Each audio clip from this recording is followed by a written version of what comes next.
Yo tuve la suerte de participar en la medición del pene argentino. ¿Esto es posta? Yo fui de la gente que midió. ¿Cuál es la diferencia entre un team carne y un team sangre?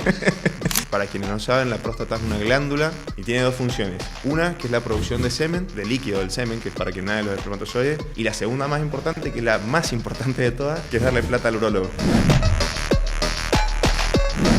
Pará. Todo gracias. ¿Hiciste un estudio y participaste en la... ¿Esto es posta? Yo fui de la gente que midió. Tengo que agradecerle a Martina Solé, mi residente, que era residente conmigo en el hospital italiano de Buenos Aires, que fue el quien ideó este proyecto. ¿Una mujer? Una mujer. ¡Qué bien! Uróloga en Córdoba, Martina Solé. Urologuías es su Instagram. Urología. O sea, tenemos datos del promedio pene argentino. Sí, de hecho, ¿qué es lo que se hizo? Los pacientes que iban a una cirugía, previo firmaron un consentimiento, obviamente, porque tienen que decirlo, le medíamos el tamaño del pene, junto con otras medidas, altura, peso, y el pene tanto en flacidez como en estirado, obviamente no en erección, pero estirado, tomando como una medida extrapolable al tamaño de erección.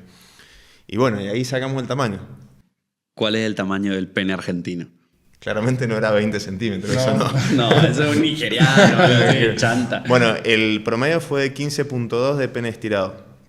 ¿Qué sería un 16 o 15.2? Se estima que es más o menos lo mismo, ¿sí? Ujú. Es decir, 15 centímetros sería el promedio. Justamente más o menos lo que decías vos, entre 14 y 16, Ese, claro. es como lo más... O sea, sigue vigente lo que leí hace 15 sigue años. vigente. Bien.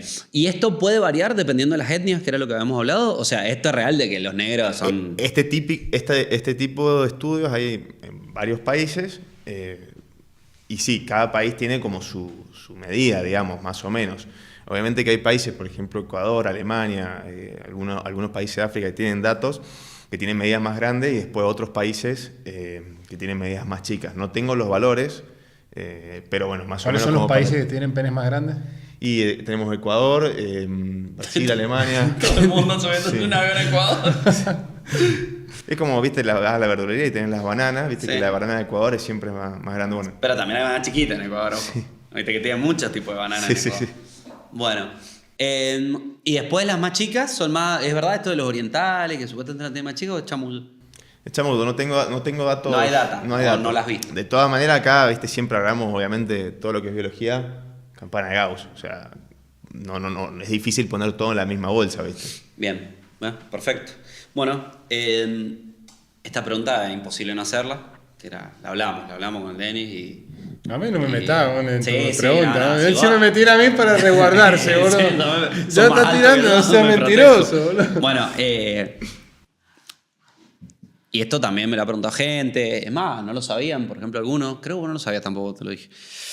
A ver, ¿con qué va a salir? Preparate, hermano, porque si haces Chan, introducción chan, chan. es porque viene algo fuerte, pará. boludo. Bueno, ¿nos podés explicar urológicamente cuál es la diferencia entre un team carne y un team sangre? Este se lo dedicamos al mejor streamer Tomás Massa. Dedicado a Tommy Massa. ¿Hiciste eso? Exactamente. Esto es una cuestión que se viralizó mucho en las redes. Montones de influencers, creadores de contenido empezaron a hablar de qué es mejor, si Team Sangre, Team Carne, etc.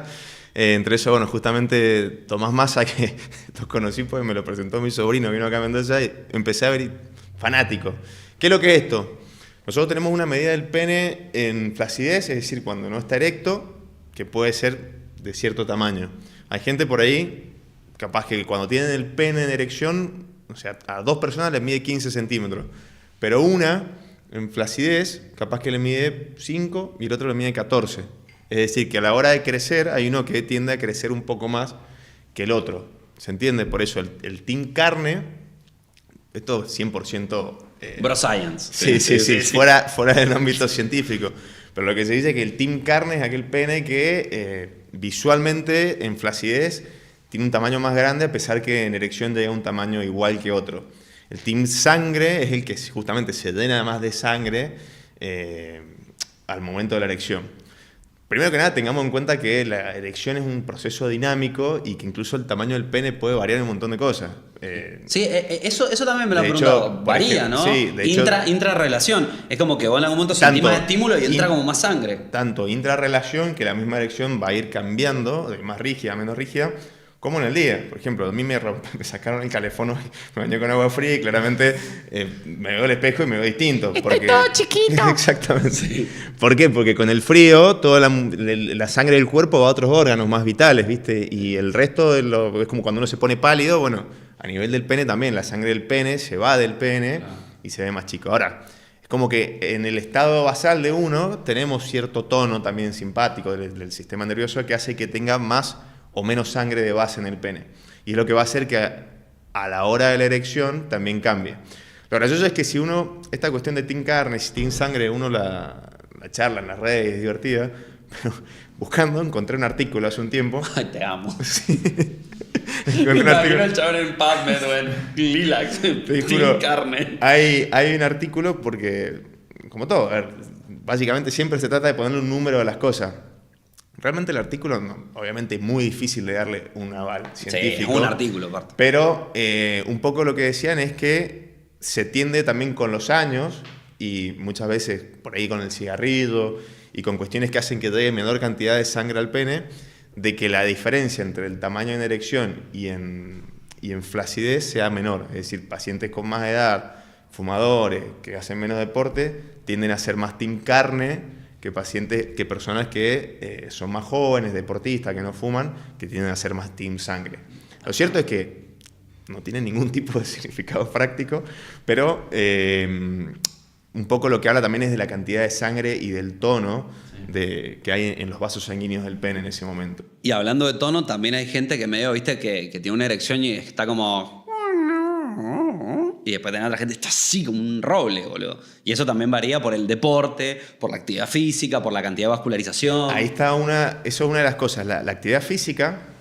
Y yo una de las autocríticas que siempre hago, nosotros fuimos compañeros de la facultad, a nuestro sistema educativo, decís, bueno, ¿cómo puede ser que estudiaste 3.000 cosas, pero no saliste de la facultad indicando la actividad física a los pacientes? Y saberla, indicar que es lo que yo hago. Y claro. saberla, justamente.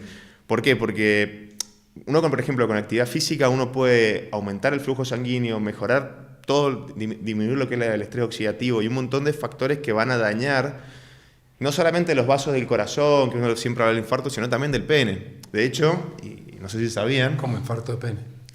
Infarto de miocardio. No. Pero, de hecho, el pene... Entendí cualquiera, boludo. El pene... Esto no, es justamente... Igual voy a eso, ¿eh? El pene justamente es un reflejo... Hermano, ¿qué te reís? Se asustó. Se le va a infartar el chorro, se asustó. Igual, nada, se podría infartar, pero queda para otro problema. Pero un poco el pene es un reflejo del corazón. ¿Por qué? Más allá de la metáfora romántica. Para. El pene es un reflejo del corazón. Me gusta esa Y por eso te lo estoy asociando a la actividad física también. Esa sale en un short, boludo. El pene es un reflejo del corazón. Pero ponemos unos emojis, un par de cosas. Sí, unos penes así, con corazones. Unos corazones.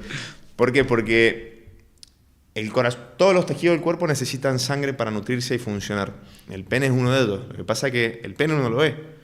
Entonces, una persona que fuma, no hace actividad física, come comida chatarra, está estresado todo el día, uno ya se imagina que esa persona ya tiene, probablemente dice, no, Carlito se va a morir de un infarto si sigue así, el típico. Ahora, Carlito es probable que antes de que se muera del infarto, ya tenga una disfunción eréctil un tiempo antes. Y se va a dar cuenta. Y ahí es el papel, como nosotros, como urólogos, de tratar de detectar a esas personas para que den un cambio radical de vida. ¿Por qué? Porque los mismos factores que dañaron el corazón, el cigarrillo, la falta de actividad física, la comida chatarra y demás, termina provocando un daño en los vasos sanguíneos que van al pene. Y en cierta forma también es una isquemia del pene y se manifiesta como disfunción eréctil.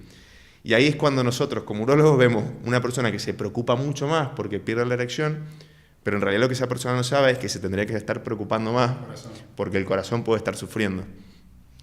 Wow, buenísimo, ¿no? Bueno, y los hábitos están en todo, pedo. Y ahí vamos de vuelta. Uy, vamos a una pausa. Ahí vamos de vuelta.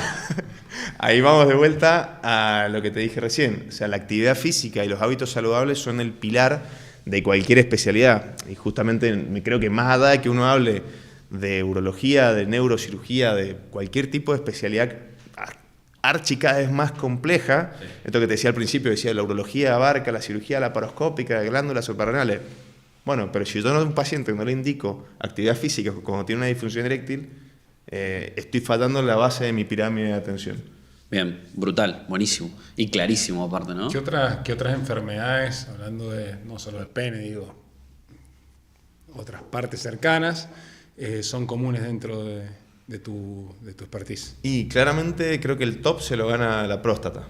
Yo siempre digo, la próstata tiene dos funciones. Para quienes no saben, la próstata es una glándula que está a la salida de la vejiga, es decir, donde se junta la orina, y tiene dos funciones. Una, que es la producción de semen, de líquido del semen, que es para que nadie los espermatozoides, y la segunda más importante, que es la más importante de todas, que es darle plata al urólogo.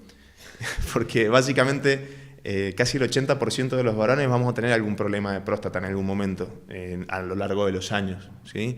Esto puede ser inflamación, como una prostatitis, puede ser el clásico agrandamiento, que es la típica enfermedad que las personas, viste, de más de 50 años van al baño y están más tiempo orinando, gotean, se levantan de noche, o en el otro extremo el cáncer de próstata, que también a medida que pasan los años cada vez es más frecuente, llegando a tasas súper altas de frecuencia en pacientes de 80 años, por ejemplo. ¿Y qué tan desierto es la tercera característica de la próstata? Te agarré, ¿eh? Ya sé dónde va la pregunta. Se dice que nosotros tenemos nuestro punto G o nuestro punto de placer máximo en la próstata vía intrarrectal, o sea que nuestra compañera sexual o compañero o el gusto que quieras del colectivo que quiera va a introducir los dedos u otras cosas por la cola y vos vas a sentir un placer distinto. ¿Esto es real? ¿Esto está documentado? O sea, ¿hay un punto de máxima excitación? El Lenny ya le está doliendo el culo. Se está por morir. El chabón se va a la mierda, ¿qué te puedo decir? No, pero viste que se dice mucho eso. Es más, hay muchas mujeres que tienen fijo en la cabeza el tema de... Está bueno charlarlo. Sí, la próstata es un punto muy sensible. ¿Sensible es erógeno o sensible? No, en todo sentido. Tiene mucha inervación. Sí es un punto de placer, o sea, tanto desde la parte externa de la piel como por adentro del recto y demás. Obviamente que nosotros desde la especialidad no es algo que abordamos, pero sí, por ejemplo, el otro día estuve charlando con un colega, Lucas de Procto, que es proctólogo y educa mucho respecto a este tema. Pero sí, justamente la próstata es un punto de placer.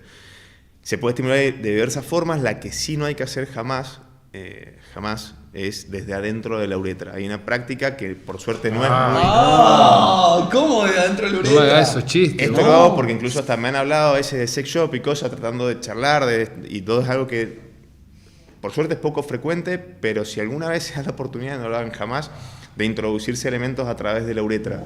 No puedo creer que haya gente que haga eso. Me ha hecho poner... Entonces, se Mira, el Benny dice... está sufriendo. ¿Por qué? Porque la uretra la uretra que es el tubo... Del pene, claro, del el tubo por donde orinamos. Entonces, en vez de colocarse una sonda, se introducen cables, elementos metálicos, agujas, lo que sea, para estimular. Eso jamás, porque se puede dañar la uretra, que cuando se daña la uretra ya pasamos a un trastorno bastante complejo de reparar. Bien. Entonces, pero sí. Pero sí es una zona erógena y sí es un lugar al que le interese para investigar. Sí. Bien. Sí, y mencionabas varias cuestiones que tienen que ver con la próstata a nivel salud. ¿Qué recomendarías a cualquier persona joven que no quisiera tener esas problemáticas de grande para tener en cuenta? Bien, vamos a hacer un ping-pong de 5 o 6 tips para cuidar la próstata. Punto número 1, jamás tener relaciones anales sin preservativo. ¿Sí? Pará. Mirá por dónde arranqué. Pensaste que iba a decir otra cosa. No, pero te quiero preguntar algo, pará. O sea, cualquiera de nosotros tiene relaciones anales con su pareja y hay que ponerse preservativo para tener relaciones sexuales anales. Exactamente. Por más que sea un vínculo estable, lo que sea, ¿por qué? Porque va más allá de las infecciones de transmisión sexual, tipo HIV, sífilis, hepatitis, gonorrea, sino que las bacterias del ano pueden ingresar por la uretra, dar cualquier tipo de infección urinaria, una cistitis y demás, pero entre eso la prostatitis, que son infecciones bastante complejas de tratar. Estamos hablando de 4 o 6 meses de antibiótico y que incluso tenga idas y vueltas con síntomas. Quien ha tenido una prostatitis realmente lo sufre mucho. Entonces siempre, punto número 1 de cuidado de la próstata, relaciones anales, si van a tener, siempre preservativo. Tema número 2, hábitos saludables como cualquier otra cosa, hacer actividad física, evitar el consumo de alcohol, de comida procesada, chatarra, etcétera, cigarrillo.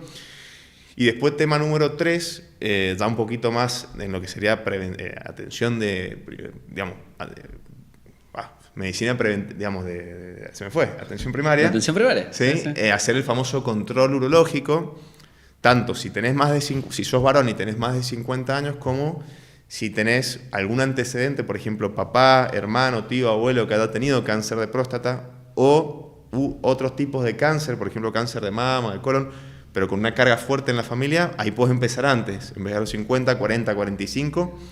¿Para qué? Para hacer la detección temprana del cáncer de próstata. Entonces serían como algunas pautas, algunas cosas a tener en cuenta, tanto para cuidar la próstata como para detectar algo malo a tiempo antes de que sea muy tarde.